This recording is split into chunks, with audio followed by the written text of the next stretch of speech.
দেখুন, আজকের ভিডিওতে আমি ইন্ডাকশন মোটরের আরো একটি গুরুত্বপূর্ণ থিওরি সম্পর্কে আলোচনা করব।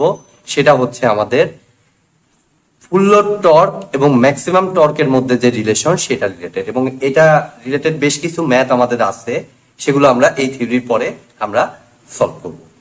তো ভিডিওটি শুরু করার আগে আমি বলবো, যারা আমার চ্যানেলে একদম নতুন তারা আমার প্লেলিস্ট থেকে ইন্ডাকশন মোটরের আগের ভিডিওগুলো দেখে আসুন। এর আগে আমি অনেকগুলো ভিডিও দিয়েছি। আপনারা আমার প্লেলিস্টে গেলেই ইন্ডাকশন মোটর বাংলা টিউটোরিয়াল নামে একটি প্লেলিস্ট পাবেন, সেখানেই আপনারা আগের ভিডিওগুলো পাবেন। অবশ্যই ভিডিওগুলো সিকোয়েন্সিয়ালি দেখবেন। তো চলুন শুরু করা যাক। আজকের আলোচনার বিষয় হলো ইন্ডাকশন মোটরে আমার ফুল লোড টর্ক এবং ম্যাক্সিমাম টর্কের মধ্যে সম্পর্ক। তো তার জন্য আমি প্রথমত যে কাজটা করব, আমি টর্ক ইকুয়েশনটা একটু লেখার চেষ্টা করব। যেহেতু আমি এর আগেও বলেছি টর্ক ইকুয়েশনটা সরাসরি মুখস্থ রাখবো না, আমরা একটু থিওরির মাধ্যমেই করার চেষ্টা করি, দেখি আনা যায় নাকি। তো কারণ সরাসরি মুখস্থ থাকতে চায় না ইকুয়েশনটা, জটিল ইকুয়েশন। তো টর্ক ইকুয়াল টু আমরা জানি যে পি ডিভাইডেড বাই ওমেগা, ঠিক আছে। তো পি মানে হলো আমার 3 V phase I phase cos theta, ঠিক আছে। তাহলে 3 আসে হলো 3 ফেজের কারণে, 3 into V phase I phase cos theta, ঠিক আছে। তো সেটাকে আমি নরমালি ওভাবেই লিখতেছি, 3 V phase I phase cos theta divided by আমার হচ্ছে ওমেগা এস, ঠিক আছে। এখন দেখুন, আমার এই আই ফেজটাকে আমি লিখতে পারি, এটাকে রোটর কারেন্ট হিসেবে আমরা ধরতে পারি। তো সেই হিসেবে আমাদের 3 ভি ফেজ আই ফেজের জায়গায় তাহলে আমি লিখতে পারি এস ই2, এস ইন্টু ই2, ঠিক আছে। অর্থাৎ রোটরের যে ইএমএফটা ইনডিউস হয়েছে আর এস আসে, যেহেতু এটা ইন্ডাকশন মোটর যার কারণে স্লিপটা আসে, ডিভাইডেড বাই আমার কি root over r2 square plus S into x2 তার উপর হোল স্কয়ার, ঠিক আছে। এটা আমি নরমালি যেভাবে লেখা যায় সেভাবে লিখলাম, ওমেগা এস যা আছে তাই। আর কস থিটা মানে আমার কি, কস থিটা মানে ওই ট্রায়াঙ্গেল যদি আঁকাই, এই সাইডে আমার r2, এটা আমার আসে হলো s ইন্টু x2, তাহলে এটা আসে আমার রুট ওভার এই যে এই জিনিসটা r2 square plus s x2 এর উপর হোল স্কয়ার, পিথাগোরাস নরমাল জায়গার সংকট, s x2 এর উপর হোল স্কয়ার। তাহলে আমার এটা হচ্ছে থিটা, এই cos থিটার যে থিটাটা, তাহলে cos মানে ভূমি বাই অতিভুজ, অর্থাৎ r2 divided by root over r2 square plus s x2 এর উপর হোল স্কয়ার। তাহলে এটাই আমি লিখতেছি, দেখুন r2 divided by root over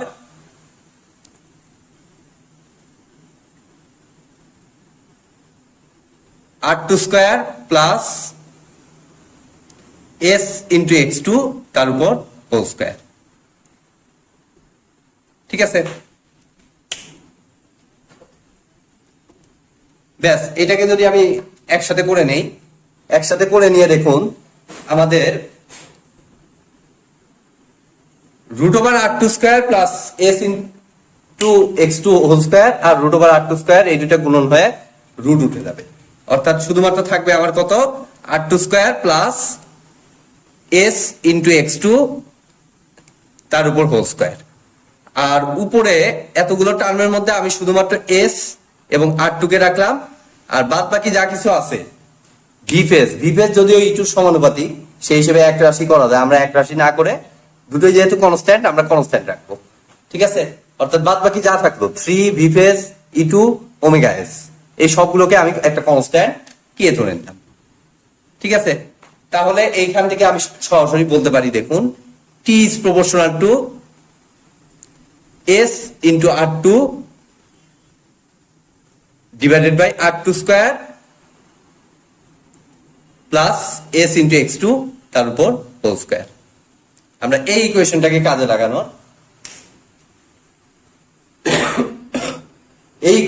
কাজে লাগানোর চেষ্টা করব। Torque is proportional to s into r2 divided by r2 square plus s x2 এর উপর হোল স্কয়ার, ঠিক আছে। তো আমি এই ইকুয়েশনটাকে উপরে লিখে নিচ্ছি, এইটুকু মুছে দিচ্ছি, এগুলো আর লাগবে না। এটা এক সাইডে আমি লিখে রাখতেছি, এই উপরের সাইডে আমি লিখে রাখতেছি T is proportional to S into R2 divided by R2 square plus S into x2 whole square. এইভাবে আমি লিখে রাখলাম এক সাইডে।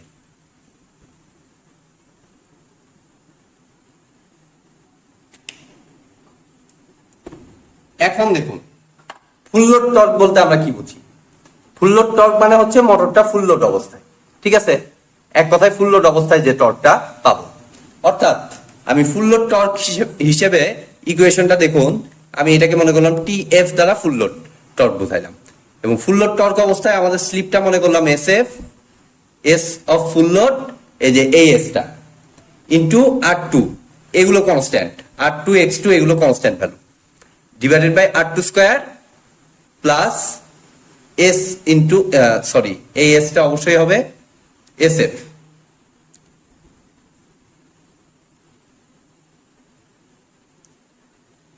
এর উপর হোল স্কয়ার, ঠিক আছে। এবার আসুন ম্যাক্সিমাম টর্ক। তো ম্যাক্সিমাম টর্কের জন্য আমি এটাকে প্রকাশ করলাম টি ম্যাক্সিমাম দ্বারা,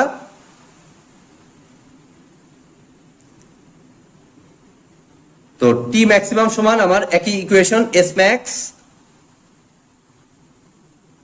ইনটু ম্যাক্সিমাম টর্কের জন্য আপনারা একটা ইকুয়েশন জানেন যে এর আগে আমি থিওরিতে পড়িয়েছি, R2 equal to S X two হয়, ঠিক আছে, R2 এবং এস এক্স টুর ভ্যালু সমান হয়, এটা হচ্ছে ম্যাক্সিমাম টর্কের কন্ডিশন।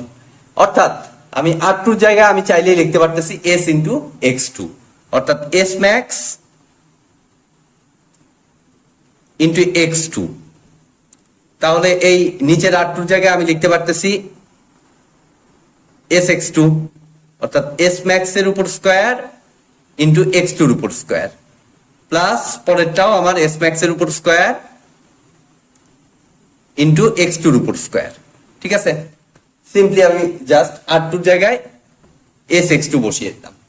এখন দেখুন আমি এটাকে যদি এখন সিম্পলিফাই করি, টি ম্যাক্স ইজ প্রপোর্শনাল টু, উপরে আসতেছে এস ম্যাক্স এর উপর স্কয়ার ইন্টু এক্স টু, আর নিচে আসতেছে 2 ইন্টু এস ম্যাক্স এর উপর স্কয়ার ইন্টু এক্স টুর উপর স্কয়ার, ঠিক আছে। জাস্ট যোগ, এই দুইটা যোগ করলে দুইটা এস ম্যাক্স এর উপর স্কয়ার ইন্টু এক্স স্কয়ার। এখন আমার এস ম্যাক্স এর উপর স্কয়ার, এস ম্যাক্স এর উপর স্কয়ার কাটা, আর এক্স টু একটা কাটা গিয়ে আমার থাকতেছে শুধু এক্স টু। তাহলে আমার কি ইকুয়েশন দাঁড়াচ্ছে, টি max is proportional to 1/2x2।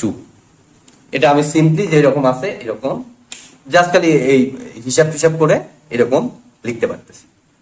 তাহলে এখন দেখুন আমি ফুল লোড টর্ক এবং ম্যাক্সিমাম টর্কের মধ্যে এখন একটা ইকুয়েশন ডিরাইভ করতে পারি। কি করতে পারবো, জাস্ট খালি এটা ভাগ এটা করে দেব, তাহলে আমরা একটা ইকুয়েশন পেয়ে যাব। তো এটা ভাগ এটা করলে দেখুন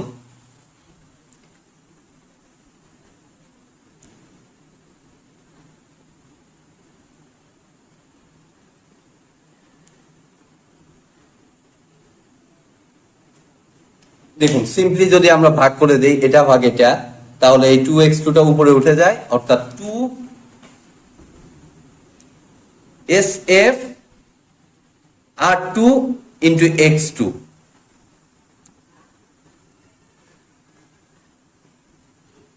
ডিভাইডেড বাই নিচে হচ্ছে R2 square plus SF into x2 এর উপর হোল স্কয়ার। দেখুন জাস্ট ভাগ করে দিচ্ছি, আর কিছুই না। আর সমানুপাতিক, দুইটাই সমানুপাতিক বলে আমি এখানে মাঝখানে ইকুয়াল লিখতে পারতেছি, ঠিক আছে। তাহলে এখান থেকে আমার এখন আর এই অংশগুলো আর লাগবে না, এগুলো মুছে দিচ্ছি আমি। এটাকে আমি এখন ছোট করে আনবো।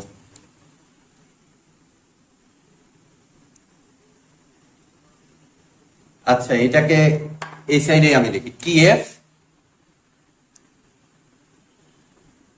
divided by T max equal to 2SF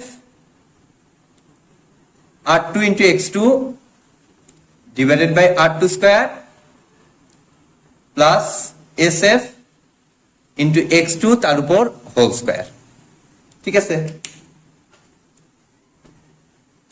এখান থেকে দেখুন আমরা যদি এখন সবগুলোকে x2 স্কোয়ার দিয়ে আমি একটু ভাগ করি, হর ও লব দুটোকেই যদি x2 স্কোয়ার দিয়ে ভাগ করি, তাহলে দেখুন আমাদের আসতেছে 2 ইন্টু SF ইন্টু, এটাকে x2 স্কোয়ার দিয়ে ভাগ করলে x2 আর নিচের x2 স্কোয়ার কাটা গিয়ে নিচে একটা x2 আসে। তো আমি নিচের x2 টা লিখতেছি divided by r2 square by x2 square, মানে r2 বাই x2 তার উপর whole square plus SF square x2 square ভাগ x2 স্কোয়ার। তাহলে x2 স্কোয়ার x2 স্কোয়ার কাটা গিয়ে আমার থাকতেছে শুধু SF এর উপর স্কোয়ার। ঠিক আছে, এখন ম্যাক্সিমাম টর্কের কন্ডিশন হচ্ছে R2 equal to S max into x2, অর্থাৎ এখান থেকে আমি লিখতে পারতেছি S max equal to R2 divided by x2। ঠিক আছে,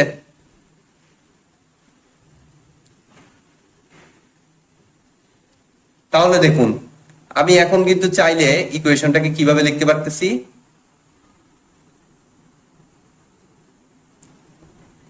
2SF into R2 by x2 জায়গায় S ম্যাক্স দ্বারা রিপ্লেস করে দিতে পারতেছি, অর্থাৎ এখানে 2SF ইন্টু S ম্যাক্স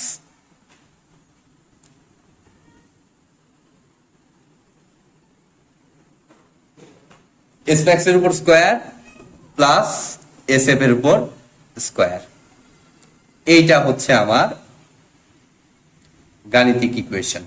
এটাকে কাজে লাগিয়ে আমরা কিন্তু ম্যাথ সলভ করব, নেক্সট ভিডিওতে আমরা ম্যাথ সলভ করব। তবে থেরেজার বইতে এই ইকুয়েশনটা ডিরাইভ করার সময় সবকিছু ওরা ক্যালকুলেশনটা ঠিকঠাক করছে, লাস্টে একটা ভুলবশত এই এস ম্যাক্স এর মাথায় একটা স্কোয়ার পড়ে গেছে ওদের।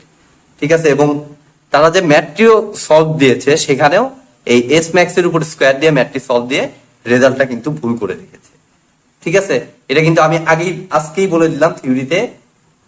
নেক্সট আমরা কিন্তু সঠিকভাবে ইয়ে করব, অর্থাৎ ওখানে আমার যেহেতু ম্যাথটায় ভুল আছে রেজাল্ট, আমরা সঠিক ক্যালকুলেশন অনুযায়ী অর্থাৎ এই ইকুয়েশন অনুযায়ী আমরা ম্যাথ সলভ করব। ঠিক আছে, আমি নেক্সট ভিডিওতে ইনশাল্লাহ দেখাবো। এই সূত্র যদি মনে নাও থাকে, এই কনসেপ্টটা মাথায় থাকলে এই সিস্টেমে ম্যাথ করবেন, রেজাল্ট সেমই আসবে। তো আজকের মতো ভিডিওটি এ পর্যন্তই। ভিডিওটি যদি ভালো লেগে থাকে অবশ্যই ভিডিওতে একটি লাইক দিবেন, বন্ধুদের সাথে বেশি বেশি শেয়ার করবেন, আর চ্যানেলে নতুন হয়ে থাকলে অবশ্যই চ্যানেলটি সাবস্ক্রাইব করবেন। ধন্যবাদ।